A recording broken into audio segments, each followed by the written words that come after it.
আপনি কি জানেন আমরা প্রতিদিন এমন কিছু খাবার খাচ্ছি যেগুলো বাইরে থেকে একদম স্বাভাবিক মনে হলেও ভেতরে ভেতরে ধীরে ধীরে আমাদের শরীরের সুগার বাড়িয়ে দিচ্ছে? এই ভিডিওতে আমি আপনাকে বলবো রোজ খাওয়া 10টা সাধারণ খাবারের কথা যেগুলো নীরবে ডায়াবেটিসের ঝুঁকি বাড়ায়।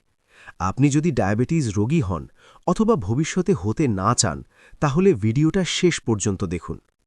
১. সাদা ভাত। আমরা বাঙালিরা দিনে অন্তত 2 বার সাদা ভাত খাই, কিন্তু সাদা ভাতের গ্লাইসেমিক ইনডেক্স খুব বেশি, মানে এটা খুব দ্রুত রক্তে সুগার বাড়িয়ে দেয়। প্রতিদিন বেশি পরিমাণ সাদা ভাত খেলে ইনসুলিন ঠিকভাবে কাজ করতে পারে না।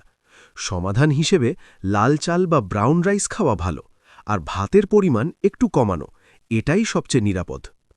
২. Packet biscuit. চায়ের সাথে বিস্কুট খাওয়াটা আমাদের অভ্যাস, কিন্তু এই বিস্কুটে থাকে রিফাইন্ড ময়দা, চিনি আর ক্ষতিকর ফ্যাট। এগুলো একসাথে শরীরে গিয়ে সুগার লেভেল হঠাৎ অনেক বাড়িয়ে দেয়। বিকল্প হিসেবে ঘরে বানানো নাস্তা, বাদাম বা ফল খাওয়া ভালো। ৩. Soft drink. সফট ড্রিঙ্ক আসলে তরল চিনি। 1 গ্লাস কোলাতে থাকে 6 থেকে 8 চামচ চিনি। এই চিনি খুব দ্রুত রক্তে মিশে যায় এবং ডায়াবেটিসের ঝুঁকি কয়েক গুণ বাড়িয়ে দেয়। এর বদলে পানি, লেবু পানি অথবা ডাবের পানি সবচেয়ে ভালো। ৪. প্যাকেট ফলের জুস। ফলের জুস দেখতে হেলদি, কিন্তু প্যাকেট জুসে ফাইবার থাকে না, শুধু থাকে চিনি। ফাইবার না থাকলে সুগার সরাসরি রক্তে ঢুকে যায়। সবচেয়ে ভালো হলো পুরো ফল খাওয়া, জুস নয়। ৫. সাদা পাউরুটি। সাদা পাউরুটি তৈরি হয় রিফাইন্ড ময়দা দিয়ে। এটা শরীরে গিয়ে প্রায় চিনির মতো কাজ করে। প্রতিদিন পাউরুটি খেলে ধীরে ধীরে সুগার কন্ট্রোল নষ্ট হয়ে যায়। বিকল্প হিসেবে আটা রুটি বা হোল গ্রেন ব্রেড ভালো অপশন। ৬. চা প্লাস চিনি। আমরা অনেকেই দিনে ৩ থেকে ৪ কাপ চা খাই, প্রতিবার ১ থেকে ২ চামচ চিনি দিয়ে। এই চিনি যোগ করলে চা আর হেলদি থাকে না। চেষ্টা করুন চা ছাড়া চা অথবা স্টিভিয়া ব্যবহার করতে। ৭. Fast food. Burger, pizza, fry এই খাবারগুলোতে থাকে একসাথে তেল, লবণ আর কার্বোহাইড্রেট।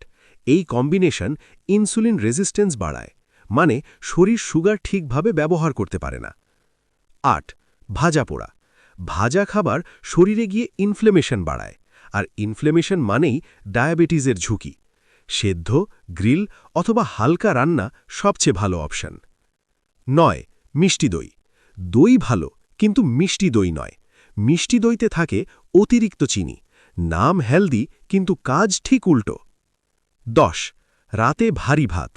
রাতে বেশি ভাত খেলে শরীর ঘুমের সময় সুগার পোড়াতে পারে না, ফলে রাতেই সুগার লেভেল বেড়ে যায়। রাতে হালকা খাবার সবচেয়ে নিরাপদ। ডায়াবেটিস হঠাৎ করে আসে না, এটা ধীরে ধীরে তৈরি হয় আমাদের প্রতিদিনের ছোট ছোট অভ্যাস থেকে। আজ যদি আপনি এই 10টা খাবার নিয়ে একটু সচেতন হন, তাহলে ভবিষ্যতে নিজের শরীরকে অনেক বড় সমস্যা থেকে বাঁচাতে পারবেন। ভিডিওটা যদি কাজে লাগে, একজন প্রিয় মানুষকে শেয়ার করুন, কারণ সচেতনতা থেকেই শুরু হয় একটা সুস্থ জীবন।